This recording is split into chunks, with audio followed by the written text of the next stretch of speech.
मैं doctor Aruna Choubey degree girls college Raipur में मनोविज्ञान की प्राध्यापिका हूँ और मैं बीए फर्स्ट ईयर के यूनिट 3 से सेंसेशन के प्रकार में विजुअल सेंसेशन के बारे में आपको बताना चाहती हूँ। तो विजुअल सेंसेशन जो है वो जैसा कि मैंने पहले स्लाइड में बताया था कि संवेदना हमारे जो 5 रिसेप्टर हैं, ऑर्गन हैं, जैसे आँख, कान, नाक, मुंह, उनसे हमको दृष्टि से प्रकाश, ध्वनि, स्मेल और टच, इनसे हमको संवेदना होती है। आज मैं दृष्टि संवेदना के बारे में आपको बताना चाहती हूँ। जो दृष्टि संवेदना के लिए नेत्र हमारे रिसीवर का काम करते हैं, सेंसेशन का काम करते हैं। आँख जो है वो हमारा आँख से हमको विजुअल सेंसेशन होता है।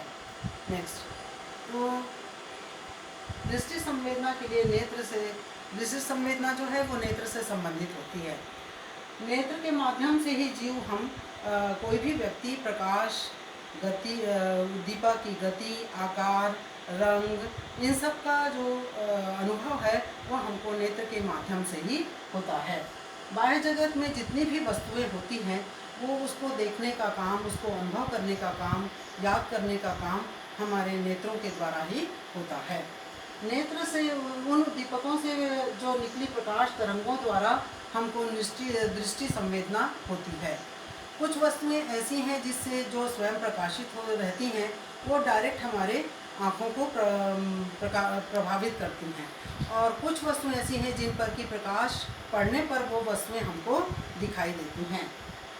तो प्रकाश एक विकिरण ऊर्जा है और इससे उत्पन्न तरंगों का अध्ययन चुंबकीय और विद्युत धारा के रूप में किया जाता है। प्रकाश की अनुपस्थिति में हमको दिखाई नहीं देता, अंधेरे में हमको कोई चीज़ दिखाई नहीं देती है। जैसे प्रकाशमान वस्तुएं हैं, जैसे शीशा, रेडियम आदि है, जो इन पर प्रकाश पड़ता है तो वो हमें सीधे दिखाई देती हैं, और इससे जो परावर्तित प्रकाश में अन्य वस्तुएं दिखाई देती हैं, या तो प्रकाश मूल स्रोत से निकलकर सीधा हमारे आँखों पर आता है या परावर्तित होकर के हमारी आँखों पर ये पड़ता है। हमारी आँखें केवल 390 से 760 लंबाई वाली प्रकाश तरंगों को देख सकती हैं या उनके लिए संवेदनशील होती हैं। ये देखा गया है कि दिन में 560 और रात्रि में 510 लंबाई के तरंगों के प्रति हमारी आँखें संवेदनशील होती हैं। सूर्य के प्रकाश में भी रंगों का 7 रंगों का सम्मिलित होता है, जो कि प्रिज्म से होने पर हमको दिखाई देता है, या फिर जो हमारे इंद्रधनुष बनता है उसमें हम उन रंगों का अनुभव कर सकते हैं।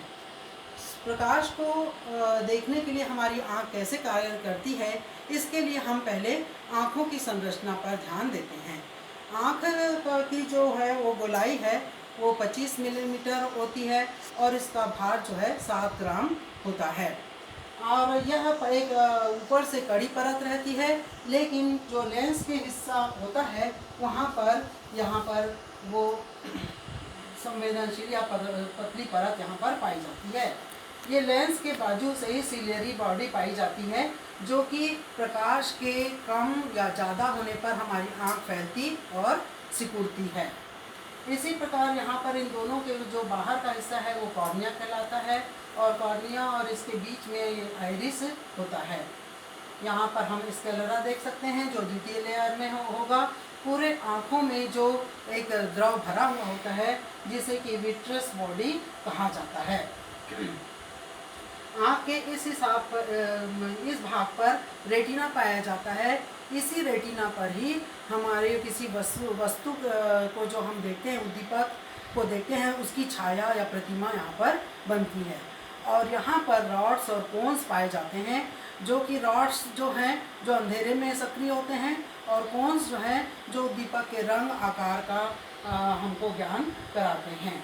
यहीं पर कोराइड पाया जाता है, और आँखों के यहाँ पर आखिरी हिस्से पर ऑप्टिक नर्व पाए जाते हैं, जो कि यही हमारे दृष्टि जैसे ही वस्तु हमारे लेंस से आँखों पर प्रवेश करती है तो यहाँ पर एक इलेक्ट्रोकेमिकल चेंजेस शुरू हो जाता है, और रेटिना पर उसकी प्रतिमा उल्टी बनती है, और वह जो इलेक्ट्रोकेमिकल चेंजेस हैं वो नर्व्स इम्पल्स बनाते हैं, और वो नर्व्स इम्पल्स ऑप्टिक नर्व के द्वारा मस्तिष्क की ओर जाते हैं, जो कि ऑक्सीपिटल लोब में जाते हैं, और वहाँ पर किसी उद्दीपक का अनुभव कराते हैं। मस्तिष्क उसको एनालाइज करके देखता है। विजुअल रिसेप्टर यदि हम देखें कि नेत्र की संरचना किस प्रकार से होती है, तो नेत्र द्वारा जो दृष्टि का अनुभव होता है, वो नेत्र की संरचना एक कैमरे का कार्य करती है।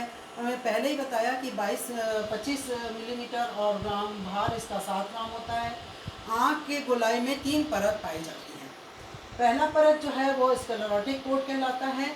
यह परत कड़ी होती है और अपारदर्शी होती है, परंतु लेंस के सामने वाला भाग, जिसे कॉर्निया कहा जाता है, वहाँ पतला और पारदर्शी होता है। दूसरा परत जो है वो कोरॉइड का होता है, मध्य पटल कहते हैं। श्वेत पटल के बाद की संरचना है, और कोरॉइड पटल में कॉर्निया और लेंस के बीच का भाग जो है वो आइरिस कहलाता है। तीसरा परत जो है वो जो रेटिना है, ये सर्वाधिक महत्वपूर्ण भाग होता है। रेटिना की संरचना अनेक सपोर्टिव जो सेल्स और न्यूरॉन्स से होती है। ये न्यूरॉन्स का अध्ययन करना हमारे लिए बहुत ही आवश्यक होता है। नेक्स्ट, आँख किस प्रकार से कार्य करती है? रेटिना में न्यूरॉन्स की 3 सतहें पाई जाती हैं। प्रथम सतह जो है वो रिसेप्टिव न्यूरॉन्स की होती है। इसी सतह में विशिष्ट संग्राहक रॉड्स और कोन्स पाए जाते हैं। रेटिना की दूसरी सतह में बाइपोलर न्यूरॉन्स पाए जाते हैं। यह न्यूरॉन्स गैंग्लियन सेल्स तक आवेगों को भेजते हैं। रेटिना की तीसरी परत गैंग्लियन सेल्स की है। यह सेल्स रेटिना की आंतरिक सतह पर फैले हुए होते हैं, परंतु सभी सेल्स ब्लाइंड स्पॉट पर एकत्र हो जाते हैं। रॉड्स जो रेटिना के दोनों छोर पर घने रूप से पाए जाते हैं, और ये अंधकार के प्रति संवेदनशील होते हैं। फोविया की ओर चलने पर इनकी संख्या कम हो जाती है। एक आँख की रेटिना में इसकी संख्या लगभग 10 करोड़ होती है। ये आँख में आकार में पतले होते हैं। रंगों की संवेदना शंकुओं द्वारा होती है, और शंकु जो है अंधेरा पड़ने के साथ साथ इसकी क्रियाशीलता कम हो जाती है। यही कारण है कि अंधेरे में हमको दिखाई नहीं देता है, क्योंकि कौन से ही हमको दिखाई देता है। और एक आँख की रेटिना पर शंकुओं की संख्या लगभग 70 लाख होती है। नेक्स्ट, फोविया या येलो स्पॉट पर जो कोन्स की संख्या बहुत अधिक घने होते हैं। यहाँ लगभग 50,000 कोन्स पाए जाते हैं, और इस बिंदु पर रॉड्स बिल्कुल भी नहीं पाए जाते।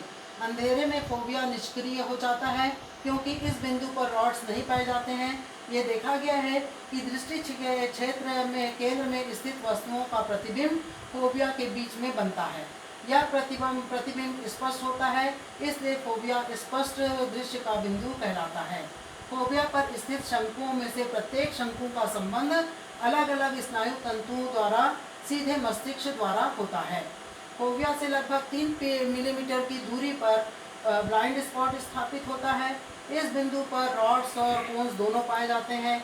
इसी बिंदु से दृष्टि स्नायु या ऑप्टिक नर्व्स रेटिना से निकलकर मस्तिष्क की ओर जाती है। अतः उद्दीपकों से संबंधित प्रकाश यदि ब्लाइंड स्पॉट पर पड़ता भी है, तो ब्लाइंड स्पॉट पर उद्दीपक की प्रतिमा नहीं बनती। रॉड्स और कोन्स में आकृति में अंतर पाए जाते हैं, स्ट्रक्चरल डिफरेंसेस पाए जाते हैं। कोन्स जो होते हैं वो मोटे और छोटे होते हैं, और रॉड्स जो होते हैं वो आकार में पतले होते हैं। दंडों में विजुअल पर्पल नामक एक द्रव पदार्थ पाया जाता है। यह रासायनिक पदार्थ प्रकाश में क्रियाशील नहीं होता है, परंतु अंधकार में क्रियाशील होता है। इसकी क्रियाशीलता से ही हमें अंधकार में दिखाई देता है। ऐसे फोटोस्पिसिंग भी कहते हैं। इस रासायनिक पदार्थ की अनुपस्थिति में व्यक्ति को अंधकार में दिखाई नहीं देता है। कोन्स अलग अलग स्नायु से संबंधित होते हैं, जो मस्तिष्क की ओर सूचना ले जाते हैं। दूसरी ओर रॉड जो है रेटिना के जिस भाग में अधिक होते हैं, उस भाग में नर्व्स की संख्या बहुत ही कम पाई जाती है, और इस कई स्नायु जो है वो रॉड से भी संबंधित होते हैं। आँख देखने का कार्य करती है। जब आँख के सामने कोई उद्दीपक उपस्थित होता है, तब उद्दीपक से संबंधित प्रकाश और उद्दीपक नेत्रपटल पर पड़ता है और उद्दीपक की प्रतिमा नेत्रपटल पर पड़ते ही जो कोन्स हैं वो उद्दीप्त हो जाते हैं। उसमें एक इलेक्ट्रोकेमिकल चेंजेस उत्पन्न होता है, जिससे कि नर्व सिंपल्स बनते हैं या स्नायु आवेग बनते हैं, जो मस्तिष्क तक के पहुंचता है और फिर मस्तिष्क में मानसिक प्रक्रिया के फलस्वरूप हमें उद्दीपक दिखाई देता है। वास्तव में रेटिना पर वस्तु का प्रतिबिंब उल्टा बनता है और मस्तिष्क में पहुंचने पर मस्तिष्क उसको एनालाइज करके उसको सीधा करके उस वस्तु का प्रतिबिंब देखता है। तो इस प्रकार हम देखते हैं कि आँख जो है वो हमारे पूरे वातावरण को या विश्व को देखने के लिए एक कैमरे का कार्य करता है और हमें सभी वस्तुओं का ज्ञान कराता है। तो ये दृष्टि संवेदना के क्षेत्र में मैंने आपको बताया। थैंक्स।